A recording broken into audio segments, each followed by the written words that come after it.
Welcome to Webinars, Not Webinars. We're going to keep you with us for just under an hour.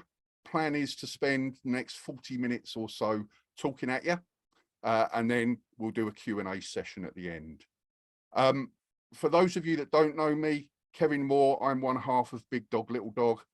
Why would you know me? We're a tiny little two-person mental health training company. And I'm going to be delivering about half of this morning's content. Lucy, the other half. Lucy, do you want to formally say hi? Yes, I will do. I've just bored everyone with Christmas chat. Good morning, everybody. I'm Lucy Dunleavy. I am the CEO and founder of LearnBox. We are a digital content provider. We create all our own content in-house, all video content, and we've got a film production company that we make either bespoke for training providers, or we have bundles that you can put on your own platforms, all at different prices and everything else, just to make sure we've got full parity across the sector, with the whole intention of increasing social mobility. Brilliant stuff. Thank you. And who would have thought weeks ago when we first started creating this webinar, how timely and fitting those little snow globes would be around our heads, eh? That was just us last night, Kev. Before we get stuck into content, just a few words about how we're running this session. If you've got any questions over the next 40 minutes, you'll notice there is a Q&A function at the bottom of your screen. So if any questions do come to mind, can you stick them in there rather than chat, please? As I say, we plan to spend about the last 15 minutes dealing with any questions there and any that come to mind when that moment comes. Secondly, in terms of resources, everything you see on screen today, we're going to send out to everybody as a PDF. Plus, we've created a short handout with the 5 tips in there. We are recording this session, so we'll keep it anonymized as much as we can, but we will also send out a link to the recording after the session. Finally, please do participate. Now, you can do that by asking questions in the Q&A. If you're one of these people who like to have a chat about the webinar, by all means, use the chat function to talk about anything that we're going on about. But also, if you've been to one of our webinars before, you'll know we use this tool called WooClap. So if you've got your mobile phone handy, grab it now, open the web browser and go to that web address, please. wooclap.com/webinar 2022. So your web browser on your phone, onto that address. And if you've done it right, you should see that on your phone screen. Yeah, and I think it's important to note sometimes when Kev says WooClap, I tend to go whoop whoop. So apologies in advance. It's a bit of a habit I've got. Absolutely. So what is this? This is a tool that allows us to ask you questions on screen and you can answer anonymously on your phone. And as you respond, we'll see your answers appear on our screens. So hopefully you're on there. If it hasn't taken you to that blue and white screen, check the spelling, please. Check you've got a data connection. If you haven't got there yet, don't worry. Every time we use WooClap, you will see the address at the top of the screen. So let's kick off with a couple of WooClaps, shall we? First of all, on your phone screen now, this question should be magically appearing. Yep. Since lockdown, March 2020, about how many webinars have you been to, please? I can see we've got 17 people connected so far. 6 of you have answered. Brilliant stuff. So just choose the answer that's correct for you and hit the submit button underneath, please. If anybody's still trying to get on, the information is still at the top of the screen. It's wooclap.com, and then you just put the code in, webinar 2022. Thanks, Luce. So good stuff. We've got 19 people connected now. 15 have responded so far. And as we look at how people are voting, we can see that no one's been to less than 10. So clearly we've got an experienced audience with us here, Luce.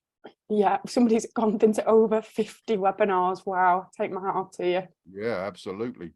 Right, brilliant. Oh, we've got one person with less than 10. Maybe we're going to push them into double digits today. Right, I'm going to ask you a second question then, based on that. How have they been? This time I've given you a scale where on the left-hand side is a bad thing and on the right-hand side is a good thing. So for each of these 4, please, rate your average experience out of 10. So for the first one, a 10 out of 10, they've been really interesting. A 1 out of 10, they've been really boring. Now you do have to move each slider. So if you want to give something a 1, you need to drag the slide up and down again. And once you've given scores across all 4, you should be able to hit that submit button. Remember, this is totally anonymous. 21 people connected now. So it looks like scoring, relatively interesting, relatively effective, but a bit one-dimensional and quite basic by the sounds of things. Brilliant stuff. Thank you. We're going to leave WooClap behind for a moment. We'll come back to it in a little while. One other thing to tell you about WooClap. Next time we bring one up, if your screen hasn't shown it, just drag your thumb down on your phone screen to refresh it. I'll hand over to Luce for tip 1, please. Thank you very much, Kev. Tip 1. Content, content, quantent. We've created a new word this morning. I'm all about content, but what the hell is quantent? I'm sure you're wondering. Okay, well, you need to be content with your content. Number 1, quantity. This is where the quantent comes in. Quantity is key. How many slides do you have? Secondly, depth. Which can you flick through and which need more time? You should always be aware of that before you start. Number 3, the booby traps. Are there any parts of this content that you like going into more detail? You get on your soapbox about something and potentially could lose a lot of time. I am a talker. So if you are the same as me and you go into detail, Kev's nodding his head furiously, you need to be aware of that and watch out for those booby traps that could affect your whole time schedule. Number 4, default speed. Are you somebody that speaks at the speed of lightning? Naturally, do you speed up when you're nervous or you're worried about something, or do you talk quite slowly? You should always be aware of what your speed is and obviously do a run through so that you know where you're at from a time perspective. And then number 5, markers and sacrifices. This is the key point within this to take away. So when you're planning and creating your webinar, have markers. So know where you need to be by a set point in time. Do you need to be at slide 5 at 10 minutes in, 15 minutes in? Have an awareness of where you need to be. But also be aware that if you do go over that because you are somebody like me that waffles on and goes into detail on things or gets on your soapbox, that you have slides within there that you are prepared to sacrifice, that you can flick through. We've all been there at events or webinars. Oh, we'll just rush through these. It's often the last ones and people panic. So be aware where you can make those sacrifices. And we'll come back to what you can do to help with that further on. Over to you, Kev. Brilliant. Thanks, Luce. So tip 1 was all about quantity of content. Tip 2 for a good webinar, keep your room tidy. What do we mean by that? Well, first of all, on our macro tips that we're giving you inside each of these, know what platform you're going to use and what features that platform includes. And let's face it, the majority of people use one or more of these 3 platforms, either Teams, Zoom, or the one we're using today, Zoom Webinar. Now, each of these platforms has a set of features built in. Some of them are identical, but some of them do have certain nuances. So for instance, where we're using Zoom Webinar today, we've got the Q&A function that allows us to separate questions from chat. So know what platform you're going to use and what features it brings with it. Second macro tip. Oh, I will also mention a couple of other providers there. It's not just about those 3. Second macro tip, know what resources you can use in your webinar. We almost all use slides. You don't have to. I've been on some brilliant webinars where people have just talked. But we live in a multimedia world. So am I going to use slides? If so, how can I use animations and transitions to really hit home points? Cameras, how do they get used? And screen shares, how can they add value? What media can we use in terms of video and sound? And interactivity, you've seen we're using WooClap today. Number 3, room management, managing your delegates, making sure things like camera and mic control is in place, but also those things such as we did this morning around making you aware there's a Q&A function and setting some protocols for the session. Equally as vital as room management, speaker management. How do you make sure that your fellow speakers, yes, I see you smiling, Lucy Dunleavy, follow, I know exactly what you're thinking. follow the rules that you want to set. And I want to give a shout out here to Joe Moriani at AELP. She's a fantastic example of someone who does this really well. If you ever speak at an AELP webinar, in advance, you'll get a briefing sheet setting down the rules for what needs to be on and off. Meeting up before the webinar starts, Joe will always say, have you got the phone number that you can ring if something goes wrong with your computer audio? Have you closed your Outlook, etc., etc., so that speakers come across as professionally as possible. Point number 5, bolt-ons. Many of us have bought third-party webcams, and they're a really good investment if you do deliver webinars. The picture quality is stunningly better than a built-in camera.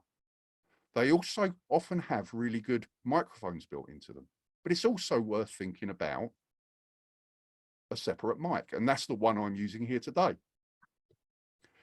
What I found a lot of people who deliver webinars aren't aware of is some of the software you can use as well. And I want to give a big shout out to OBS. OBS is a completely free bit of software that allows you to manage your camera and to some extent your microphone as well. So things like zooming in on yourself, changing your brightness settings, changing your focus settings. With OBS installed, and I'll say again, it's free, you've got all of those features at your control. Plus, there are what we call clickers, and the one we're using today is WooClap. So clickers, third-party software that allow for interactivity. Luce, over to you. Thank you very much. Moving on to tip number 3, be on point in your content and in your delivery. But before we go into the tip, let's have another woo clap, I think. You managed to do that without making the noise. Whoop, whoop. Clearly, he loves it when I do that. So if you can just get your phones out again and go back on. As Kev mentioned earlier, if it doesn't come up straight away and it's still showing the last question, just pull your screen down or press the refresh button at the top and you should get this up on your screen. So what we're asking to do is sum up your typical webinar experience in just one word, or somebody straight in there with lengthy. You can use emojis instead of a word if you want to. But yeah, and also as people put words on there, if you see under each answer there's a like button. If you like their answer, that will show that you agree with what they're saying, and that will make that one bigger and make others smaller. So yeah, feel free to have a look. We've got monotonous. Oh, we've got scrappy. Scrappy, that sounds interesting. I'm really keen to know more about that one. But if the person that wrote Scrappy wants to go into more detail, feel free to put that into the Q&A button. Monotonous, that's one we hear a lot. Interesting, oh, that's good to hear. I'm glad people have been to interesting webinars. And maybe it's because they're here today, Kev. But yeah, fun, that sounds good. Sounds like a good webinar. It's kind of how you would like people to leave something interesting and fun. That'd be nice. A lot of changing nuggets, some golden nuggets in there of pieces of information. A lot of moving around on here. Feel free to like the different ones. Over busy is an interesting one, and probably takes us back to your first tip, Luce, about too much content to cram into the time that's allotted. Yeah, and interestingly, we've got informative and uninformative, so complete opposite ends of the spectrum. And it could even be that you have been to an informative webinar and an uninformative one. And it's always worth taking the experience of a terrible webinar as well as a great webinar, because you know exactly how not to do it as well. So there's always room for learning, whatever the occasion.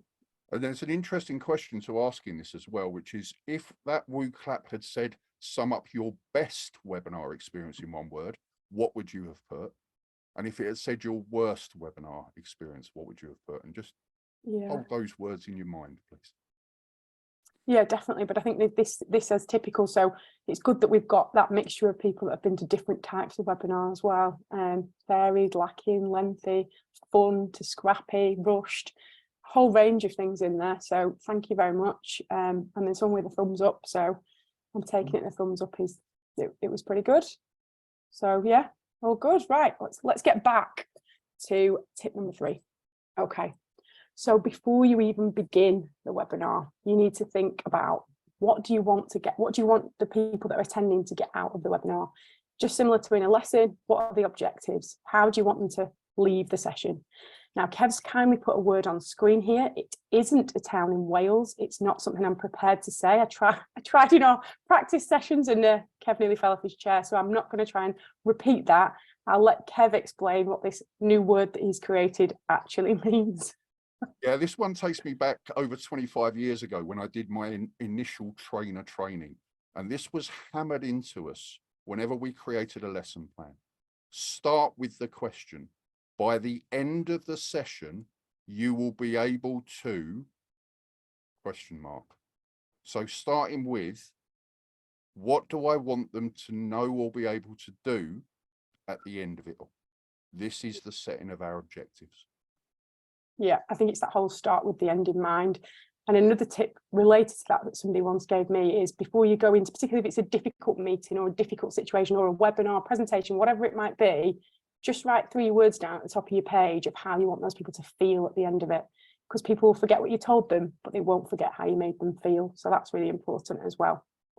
Okay, tip number 2, need. What do they need to know by the end of it? What do they need to understand? That's crucial, because if they need to understand something, you need to make sure those points are covered. Really, really important. Thirdly, like. So what are the nice to haves? What would you like them to understand by the end of it? Not as important as the need, but still, obviously, it's good for them to be able to like things within there as well. Point number 4, compensating sacrifices. So earlier on, I mentioned about markers and sacrificing, having key points where you should be up to in a period of time. But if you do waffle on, you do go into a story, you do get on your soapbox, and you have to flick through some of your slides as you get towards the end, or at any point you think, right, I need to move on quickly here. If you're having to make those sacrifices, your audience shouldn't suffer because of that. So be prepared for sacrifices you need to make within the session, and have handouts, videos, pieces of content that you can give to them at the end so that they still get that information from you. And then finally, number 5, my favorite, sum it up like a boss. So I think when you're doing a webinar, whether you're doing a presentation, you should always have 3 key steps. At the start, tell them what you're going to tell them. Then your middle of your presentation or webinar, tell them what you're telling them. And then finally at the end, tell them what you've just told them. So it's really important to have a very clear summary at the end, so people are taking those key nuggets and going away with them. Over to you, Kev. Thanks, Luce. And just building on this thing about content, 5 key things here. First of all, if you're going to quote sources, make sure you say where you got it from. There is so much inaccurate and potentially dangerous information on the internet. And if you want to come across as credible, you need to be showing you're using credible sources of information. Secondly, be wary of content. Get a gut instinct. If you think there's too much, there is too much. So either dump some of those likes, some of those sacrifices in advance, or split the webinar into 2 parts. And if you do a good enough job of part 1, they'll come back for part 2. Number 3 from Lucy's list, markers. Deciding which point you want to be at what point in time. And if you're not aware of it, PowerPoint's actually got a tool built into it that allows you to figure these out. If you go to that rehearse timings button, sit at your computer and do a dry run, at the end, it will tell you, and you can see on the graphic there, how long you spent in each slide. So that can be a really useful way of setting your markers. Macro tip number 4, and the biggest mistake we see people make. People leave the best stuff to the end. They like to build up to a crescendo. which is brilliant, providing nothing goes wrong. And if you've been to more than 10 webinars, I'm sure you've got experience of people having to rush through the bit that you really tuned in for.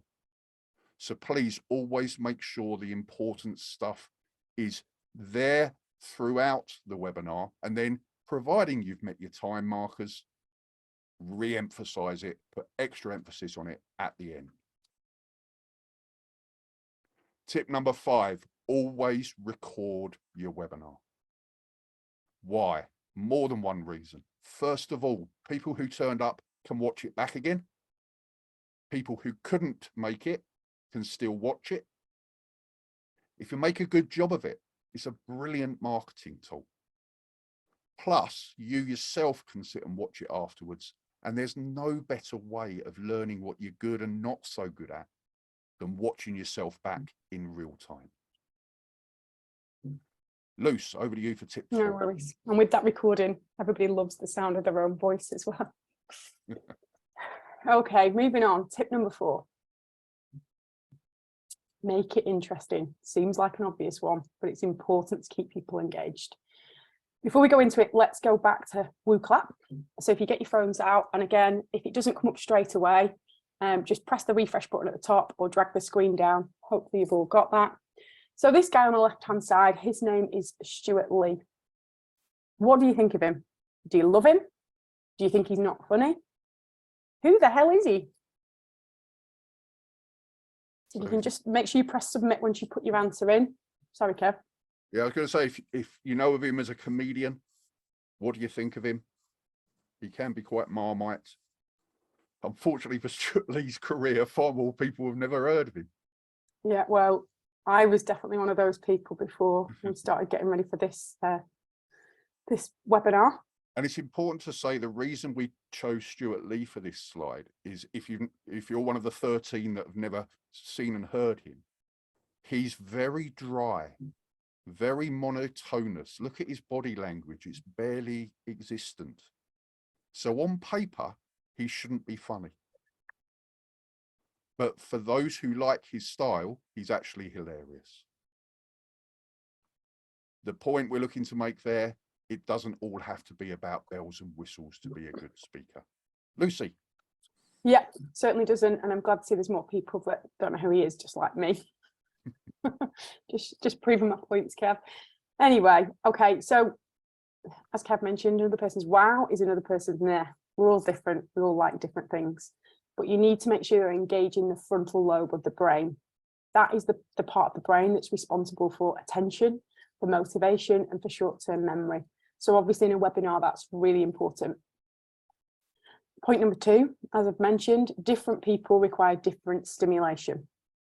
So some different types to sort of give you that you can use in webinars. Some people love stats. Some people like factoids. Some people like anecdotes. Yeah.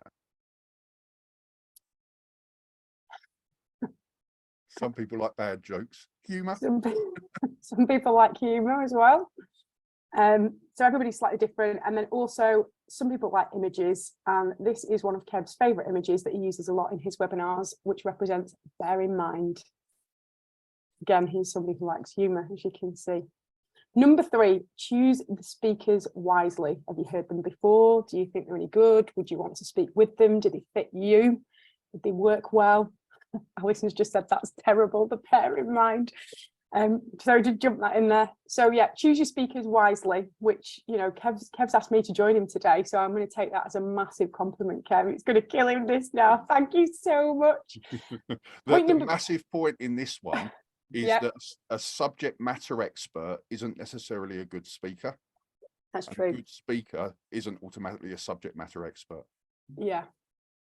So I'm not sure whether I'm here as a subject matter expert or a great speaker, or maybe Kev's both, and he just thought, I'll just chuck her in.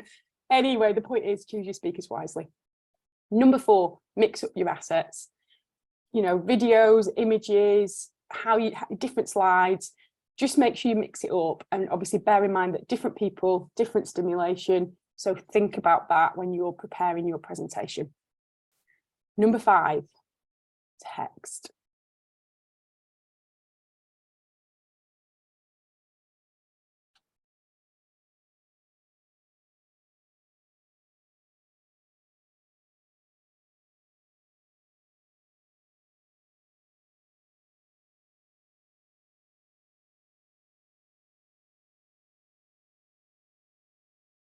Oh, nearly fell asleep.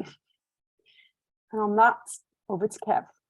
Thanks, Luce. On to the final tip then. Tip 5, include interactivity. And before we give you the macro tips on here, just want to show you a way of thinking about the audience you have in your webinar. I've got a scale here where someone at the top loves to be involved in the webinar, wants to feel like they're as much a part of the webinar as the speakers themselves. Whereas someone right the way down the bottom wants to be hands off, wants to sit and receive the information.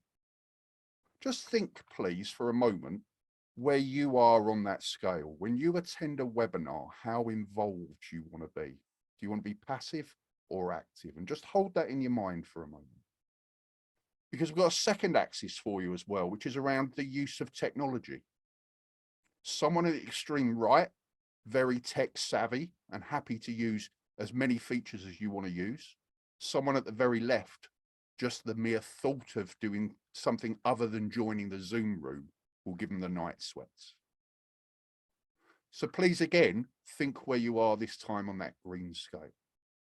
And we're all somewhere on here. Once we know where we are on both lines, that puts us in one of these 4 quadrants. So you'll have some delegates who really want to get their hands dirty and are happy to use whatever tech you throw at them.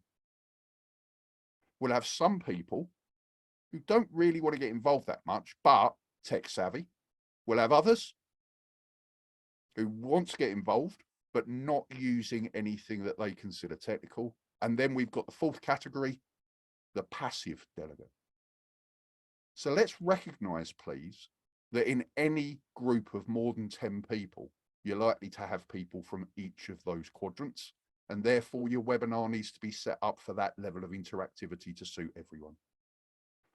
Woo clap again. Where would you put yourself? Tap on which quadrant you'd consider yourself to be in, please, and then hit the submit button. Where would you put yourself? And then hit submit. Good stuff. 3 out of the 4 quadrants already covered. Ironically, someone in the bottom left may not feel comfortable going into woo clap in the first place. Oh, I'm here. Good stuff. So we got people in every quadrant. I think the passage of time, if we delivered this webinar in March 2020, people would have been far more over the left than they are over to the right. And that is one of the advancements we've seen as people have got more used to webinars. Key thing I want you to take from this, please, 20 people have responded. There's someone in every quadrant. So do use technology, but don't make it that it's a mandatory part to participate. Why does all this matter? You can see a graph in the bottom right-hand corner of the screen showing the ideal speaker and the average session. So if I went to a 60-minute, let's say, webinar, and it was my ideal speaker, perfect for Kev, doing all the talking, this is what happens to my attention. I'm already high attention at the start, and it goes up and it stays there. Brilliant. But if you've got more than a couple of people in the audience, there's no way that you can be everybody's ideal speaker. So for the average session, this is what happens. Again, attention is high at the start, it rises, and then it dips. And then as I see the clock approaching 60 minutes, my interest picks up a bit again. So the whole goal of using interactivity tools is to reset that curve on a regular basis. Or, as Paul Halmos said, the best way to learn is to do, the worst way to teach is to talk. So 5 macro tips in terms of interactivity. First of all, choose the right interactive tool or tools. Secondly, in order for that to happen, you need to know what's available to you. We've mentioned the features built into those platforms, but you've seen today we've been using a clicker called WooClap. And it's not the only clicker on the market. We don't get commission from them, I'm honest. There are others worth notable mentions.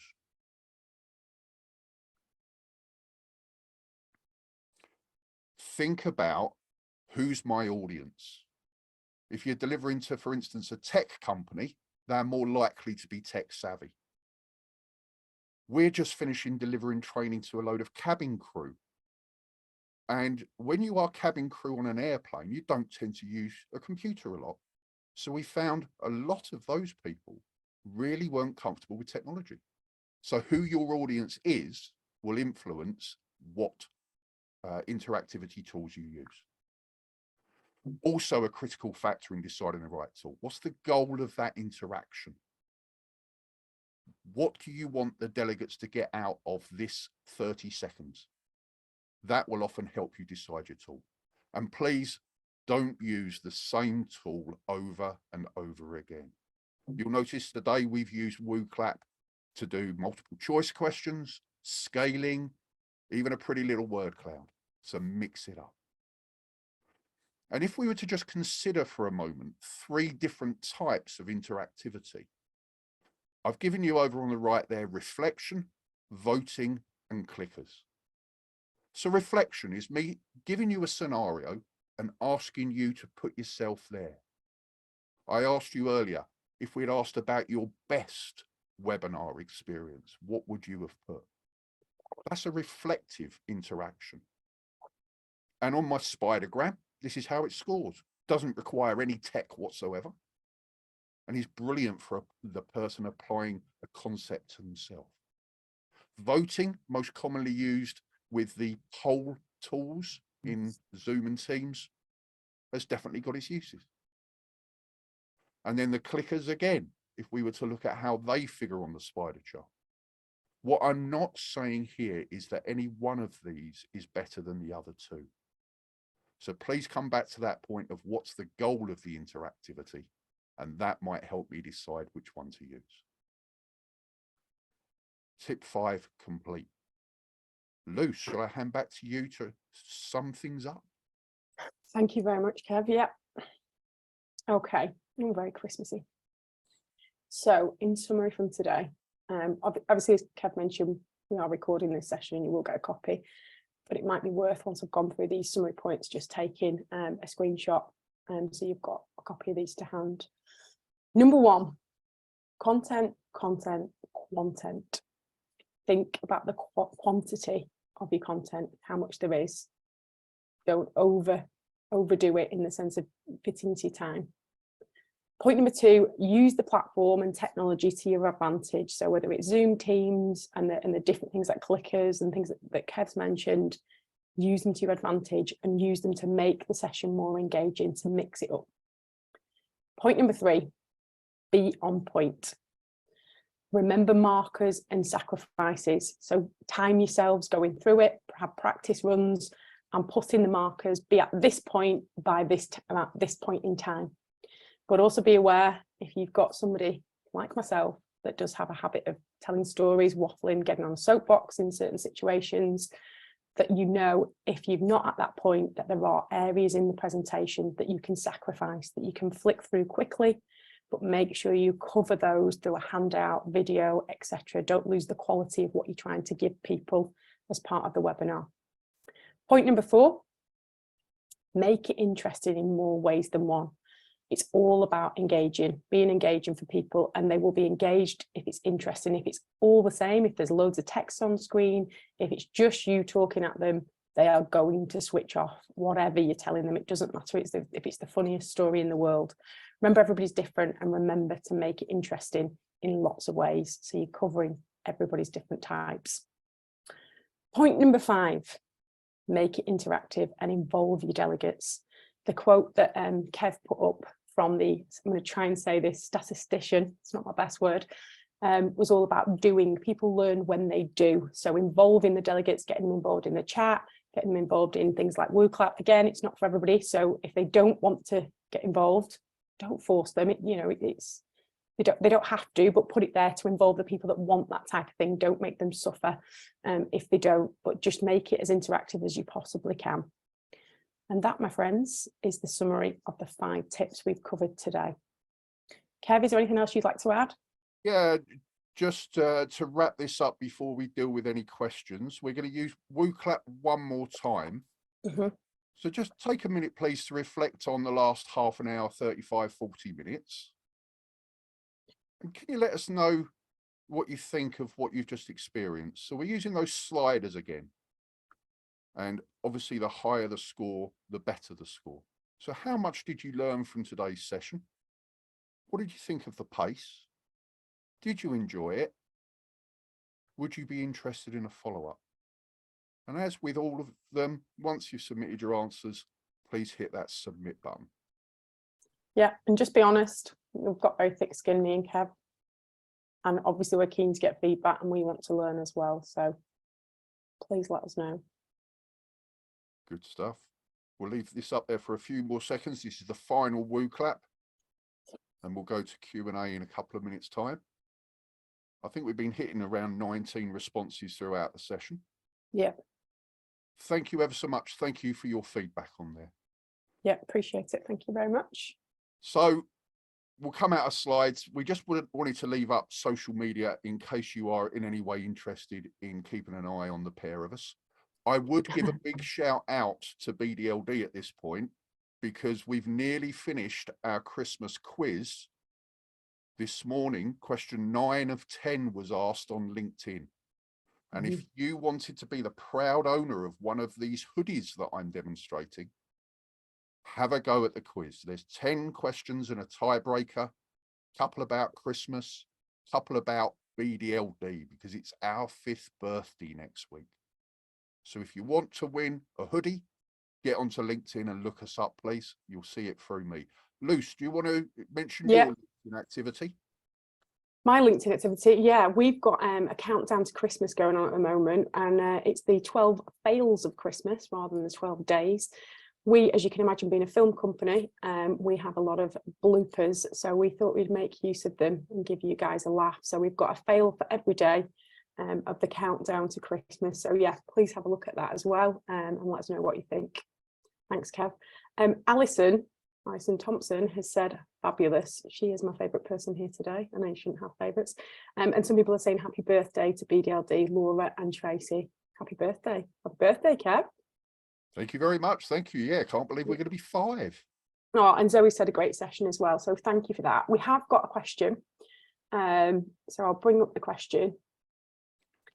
We have got a question from Jeremy. Okay, perhaps one for the end or the end discussion, but any tips on conversion and retention?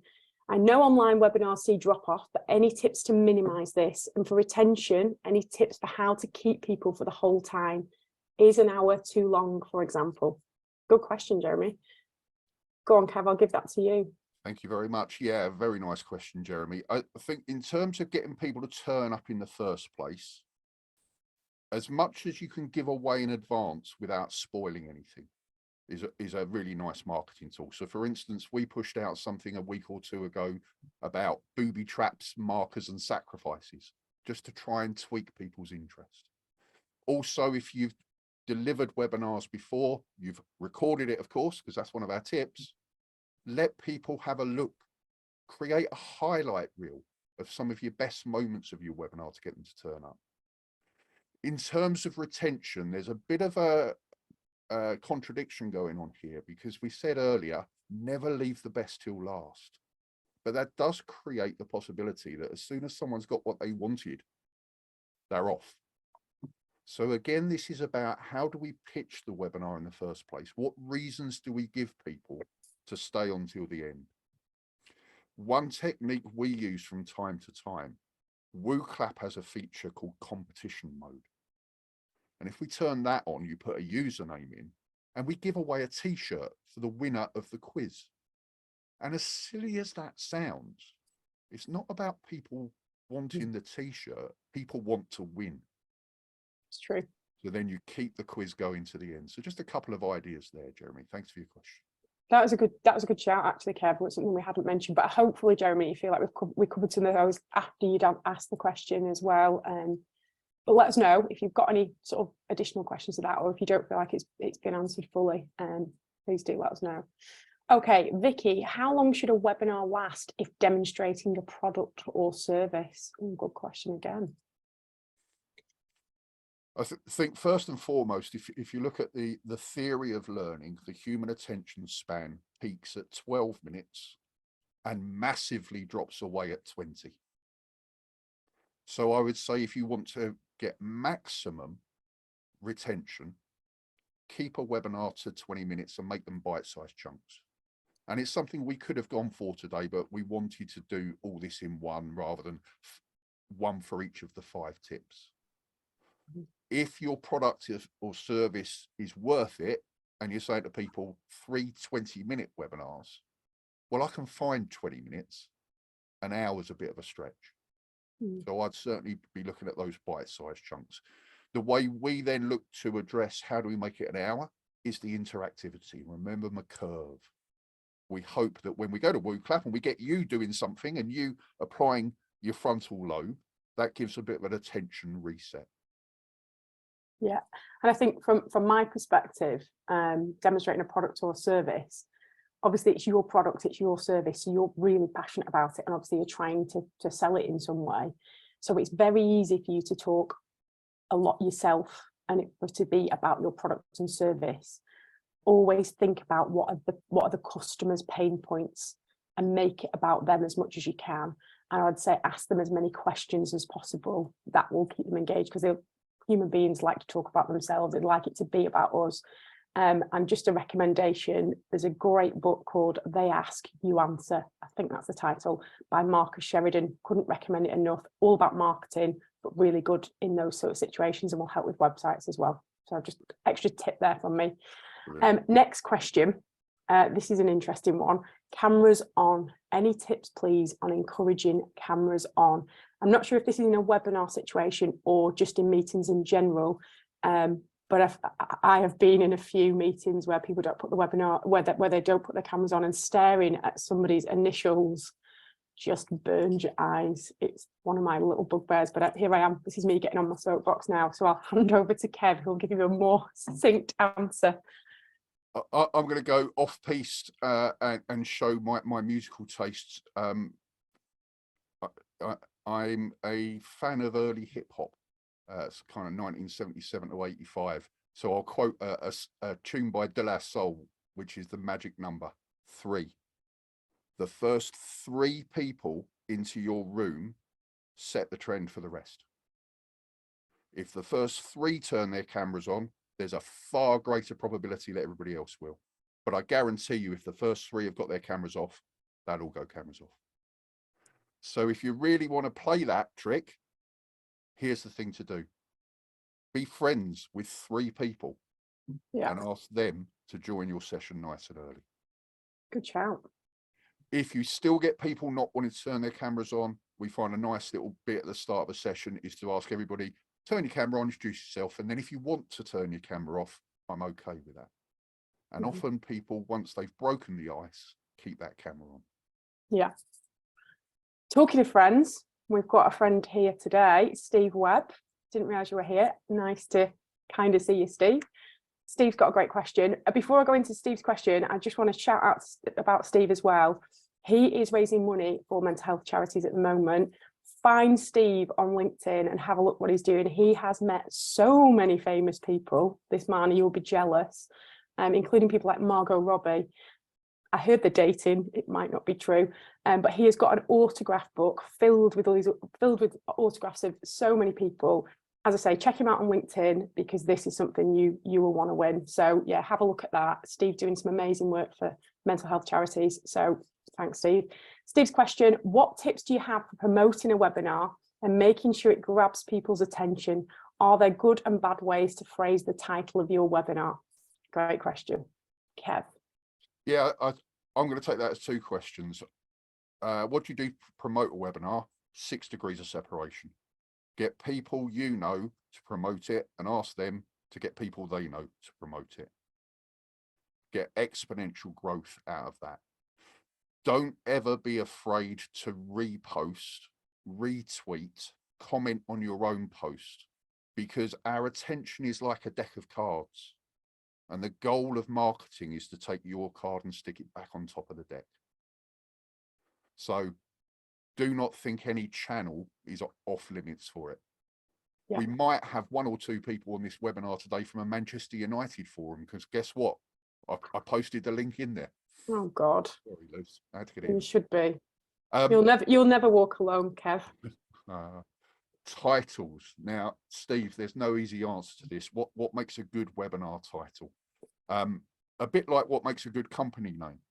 So we're called Big Dog, Little Dog, because I'm the big one and Bob's the little one. And that's a humorous title, and some people love it and know us. I walk down the street and people go, Big Dog. But we also recognize when we created the company that for some people that's too informal. So our actual organization name is BDLD. And if we want to tell people that's what it means, we tell them. Similarly with the title of a webinar, we went for a humorous one today, but for some people, they might have been put off by that. So I guess the top tip on that, Mr. W, is come up with a formal title with maybe an informal subtitle paraphrase for it. Make it catchy. It's got to be memorable. Yeah, and even controversial if it fits and it's relevant and it's going to grab people's attention. It is just about what grabs, but based on what is your webinar about, who is your target audience. What you don't want to do is irritate people that you would ideally like to be at your webinar. Absolutely. And Steve's just put you right in chat. The book actually sold last week along with Tyson Fury's glove and the cap, etc. Sorry, Steve. So well done. But he was raising funds for Bipolar UK. Just because his auctions have ended doesn't mean that you have to stop donating. That is very true. And I'm sure we'll be doing some more work very soon as well. The man is on fire. Thank you for your question, Steve. We've got a question from Vicky. We're going to provide a series of webinars to health practitioners, of which we didn't want to record as people may not attend and ask for the recording instead. What are your thoughts? Now, I know you've done a lot of webinars for mental health practitioners, health practitioners, Kev, and mental health practitioners. I'll fire this one over to you. I think a couple of things on this. First of all, what's the brief? So if the brief is for as many people to learn what you're going to say as possible, does it matter whether they're there or not? Good shout. But talking as an organisation that needs money to survive, you also want fee-paying people to turn up with something and not watching it for free. In which case, section it. Have a section of the webinar that is recorded, but then have sections that aren't. So I would suggest recording the first half and saying, but the second half of this is the live learning part. And I'd go down that route on that one. Yeah. And I think because we live in a world of social media, you often see people promoting their webinars saying, we've got 5 million people signed up today and all that kind of thing. So if you have, loads of signups, but you know there's not necessarily going to be a lot of people coming, and some people do just want the recording. They don't want that interactive part. They want the information they want. My advice would be, don't let your ego get in the way. Even if only 2 people turn up, but 2 million people get a copy of it, surely the information that you're trying to share is more important than that. So yeah, completely agree with you there, Kev. Hope that helps. Vicky, anybody that's asking questions, if we don't fully answer, please just shout out. Lisa, do you find a lot of signups don't attend but just look to receive the recording? Hell yes. Hell yes. And Lisa's asking, is there any way to manage that? But again, we come back to this, so what? Why did they need to attend? Now, obviously, the benefit of attending is A, the interaction on WooClap, and you shape what we're going to say, B, the Q&A at the end. If people are just after the information, why not? Why not watch it when it suits them? So it is that fundamental question of what's the goal of the webinar.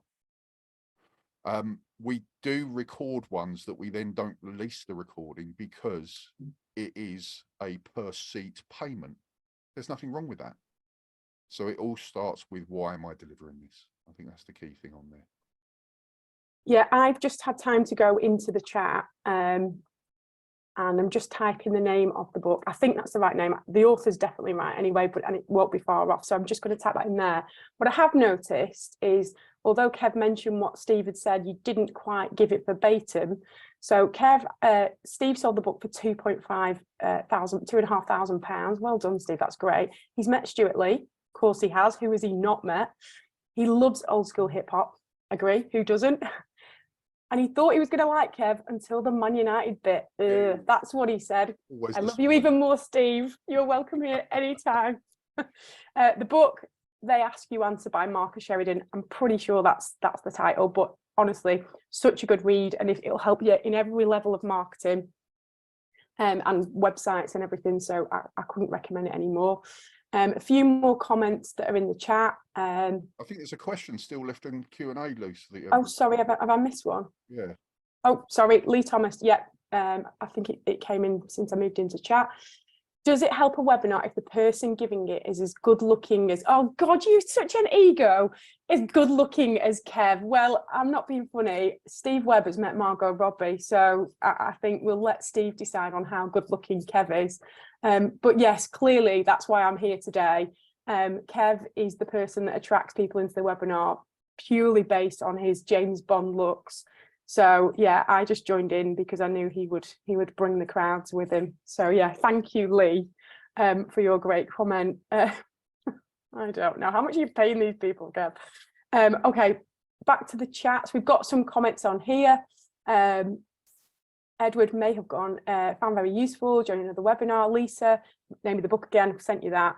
Thanks, Kevin and Lucy. Have a very happy Christmas. Thank you, Windows 10 user. Not sure of your name, but I hope you have a very Merry Christmas too. I saw a couple of bits of chat just to mention, Shireen asking when we're going to do another webinar. Yeah. I've just started talking to Steve, actually, Steve Webb, about potentially doing a follow-up to this, because Steve specialises in helping organisations make their materials as inclusive as possible. Yeah. So we are going, well, might people want to know how to make webinars and other online deliveries more accessible to people? Yeah. Secondly, Aruna, thank you very much for the hello. Just so you know, Lucy, if you see Aruna's comment in chat, I haven't seen Aruna for about 18 years. I think. Sorry if I've missed that comment. I don't know if I've got to it yet, but I'm sorry, Aruna, for missing that. Biddy, thank you, fab tips. Thank you very much. Just a reminder, we will be sending you a PDF of the slides, a little 2-page handout with just the tips on there, and we will be sending out a copy of this recording. Yeah. And Lucy, I'm not going to cut Lee's question out of it. Oh, I think you should. I think Lee should be ashamed of himself, honestly. I don't know how much you've paid him for that. Shireen's, there's a laughing face in here, but I can only think that's related to this chat about your pure good looks. Shahida's got a hands up emoji that possibly linked to inclusivity, or also could just be one of your fans that thinks you're very good looking. Lee Thomas has now said he is a beautiful man with 1 million exclamation marks. Lee, I think you need to get a room, a Zoom room. Alison, yes to inclusivity. Hell yes. Yes, inclusivity, Shahida's saying. And she said, you're both beautiful. You have now become my favourite. We're just feeding our own egos here. This is ridiculous. Oh. Well, look, it's coming up to 10:58 now. Yeah, we've done well with time. Yeah, we promised you within an hour. So thank you all for being here. Yes, if you do have any more questions beyond this session, you've got our social media links on that last slide. Drop us a line. Yeah, it'd be great to hear from you, especially the Prestonians. I don't often meet many Prestonians. Jeremy, you asked a question. I'm not sure if you're still here. I think you might have gone to school with my brother. So connect with me on LinkedIn because I've recognised the name. It might not be true. It's not that many people from Preston though. Thank you for all the kind comments that are coming on. Oh, Lisa still can't see the book title, so I'm gonna send it one last time and hopefully you can get it. Marcus Sheridan is the author, and I think it's called They Ask You Answer. I'll type it one more time quickly before we go, but yeah, I'd just like to echo what Kev said. It's been a pleasure, and I hope you all have a very Merry Christmas and every happiness for 2023. I hope to see you again on a fun webinar very soon. Thanks, everyone. Thanks for coming along. Take care. Merry Christmas.